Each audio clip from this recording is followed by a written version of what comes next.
Donc je pars enfin de l'emplacement qui est à côté de la marina de la ville de Corinthe qui est ici. Le canal de Corinthe était là-bas.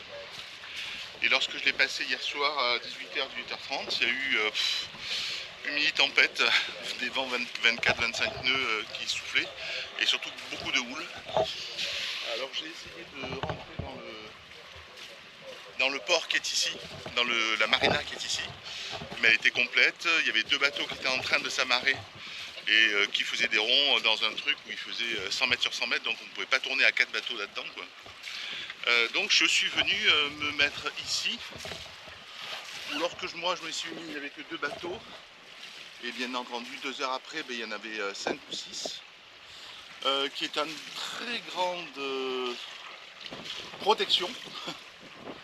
Je craignais qu'il y ait des ferries ou des trucs comme ça qui viennent ce matin, mais apparemment, donc là il est 8 heures, il n'y a personne.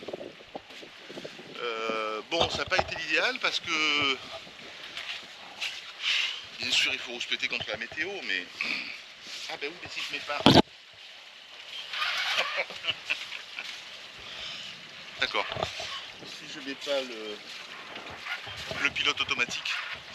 Donc bien sûr il faut se péter contre la météo, mais enfin bon, quand j'ai jeté l'ancre dans cet abri là qui n'était pas un abri, qui est juste un truc qui me protégeait un petit peu de la houle, il était annoncé que le vent allait durer jusqu'à minuit tout au plus. Toute la nuit ça allait être tranquille et que ce matin il n'y aurait pas du tout de vent, quoi, ça serait pétole total.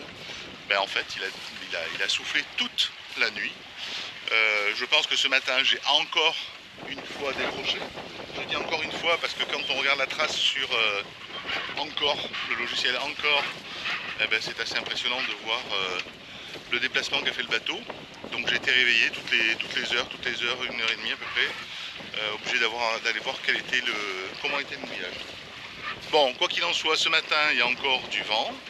Ce que préconise la météo, c'est de dire qu'à l'est, vers le canal de Corinthe, il y a beaucoup de vent, et à l'ouest, donc vers Itia, vers où je vais aller, qui est la base d'Elf, où il y a une petite ville juste avant, qui est Kolokili ou un truc comme ça, qui paraît plus sympathique, dans lequel je vais essayer de m'abriter. Donc la météo annonce pétole total. Bon, on va voir un petit peu ce qu'il en est. Voilà, je quitte 8h, 8h02.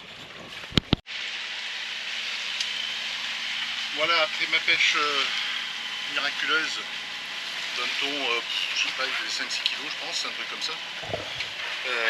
J'ai eu le temps de nettoyer comme il faut le bateau, j'ai tout brossé, j'ai tout astiqué. Puis on a eu le petit épisode de vent caca, je sais pas pourquoi. Et puis voilà, maintenant on arrive à Galaxy D qui doit être là-bas en face, derrière le petit îlot qui est il y a un autre bateau là-bas, qui est un mouillage, enfin un port carrément, où on mouille comme d'habitude avec l'encre de vent et le cul à quai, qui est pas loin de Tia, qui est là-bas. Et Tia, c'est la ville qui dessert Delphes. Donc beaucoup de gens parlent l'ambiance de ce Galaxy en disant que c'est abrité, sympathique, et que les maîtres de port sont efficaces et sympathiques.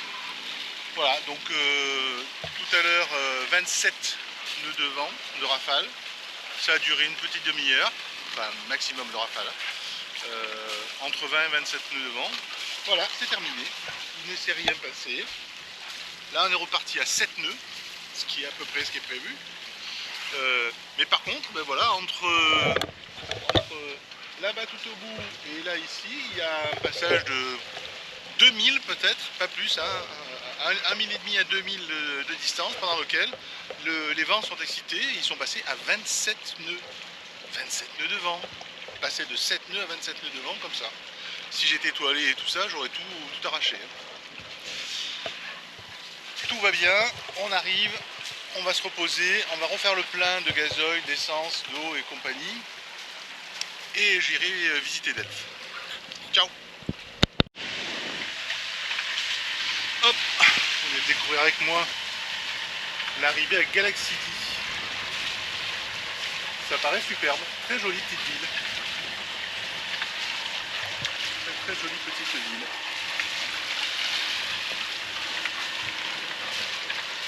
Alors en mettant mes amarres à poste, comme je fais à chaque fois que j'arrive dans un port, j'ai fait tomber mon fanion français à l'eau.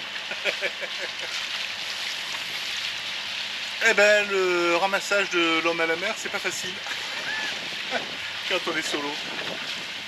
La meilleure chose, enfin j'y suis arrivé en le faisant en marche arrière, sinon si je le fais pas par l'avant, que ce soit à tribord ou à bâbord, à chaque fois il passe trop près, trop loin, 2 dixièmes de seconde près et puis hop on loupe le truc. Voilà. Mais par l'arrière, bah, effectivement on le voit arriver, on a le temps de se préparer, de se mettre à genoux, de le ramasser plus facilement. Bon, ça me paraît très joli, mais par contre effectivement je vois qu'il y a des bateaux qui sont garés dehors. Bah, il doit y avoir une raison. Hein. Je ne sais pas s'il y aura de la place de disponible. Et je vois qu'ils sont garés le long du quai et non pas à l'ancre. Bon, on va voir ça.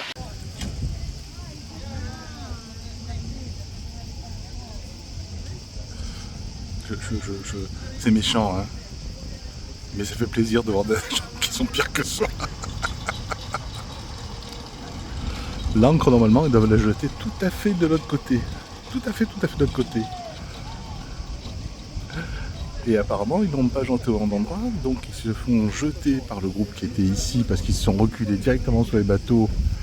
L'ancre. Et là maintenant, apparemment, leur ancre a crocheté quelque chose. Donc c'est le gros affolement, tout le monde crie haut et fort.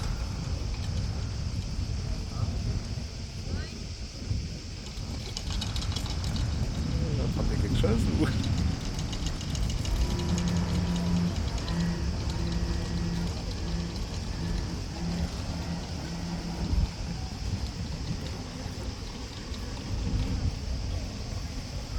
Et alors là, le voilier, je sais pas où il compte venir, hein, mais c'est vrai que nous on prend beaucoup de place, quoi.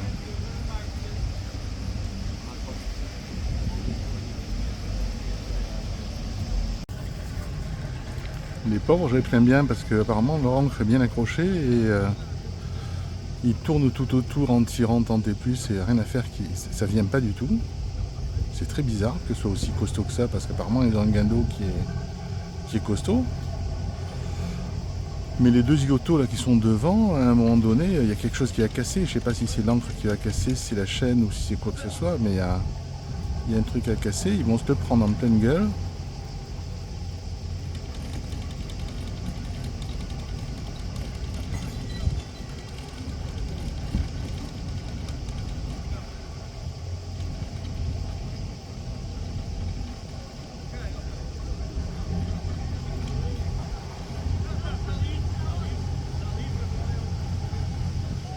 Oh là là, regardez, oh là là, mon Dieu, mais qu'est-ce qu'il fait? Alors, je sais pas sur quoi il s'est accroché.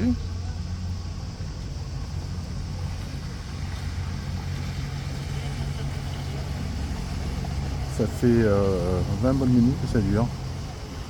Cher. Je préfère que tu sois là plutôt que moi. Hein. Voilà, à nouveau dans une voiture de location.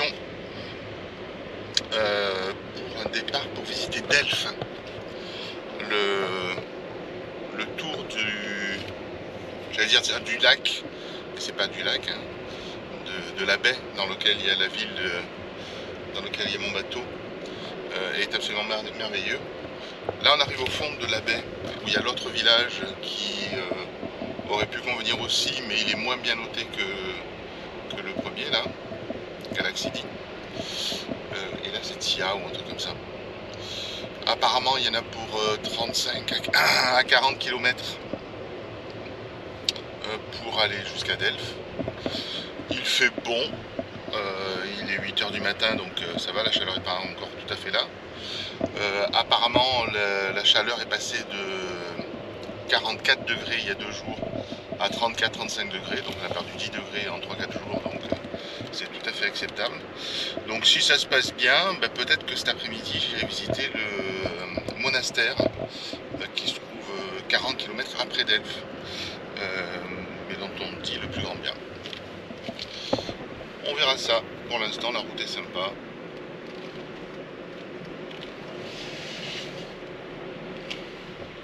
« 50 € la voiture de location, donc ça va. » Les souvenirs reviennent petit à petit, effectivement. Donc j'ai pu garer ma voiture là. Et je me rappelle très bien de ce vallon qui était là, où il y a une espèce de petit temple en dessous. Et Delphes, c'est tout ça, c'est toute la colline qui est là. Et je crois que dans le vallon qui est juste là, c'est là qu'il y avait la fameuse Pythie qui faisait ses oracles dans le vent. On va découvrir ça.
Très sympathique, bien tout plein, et je m'apprêtais à sortir le drone pour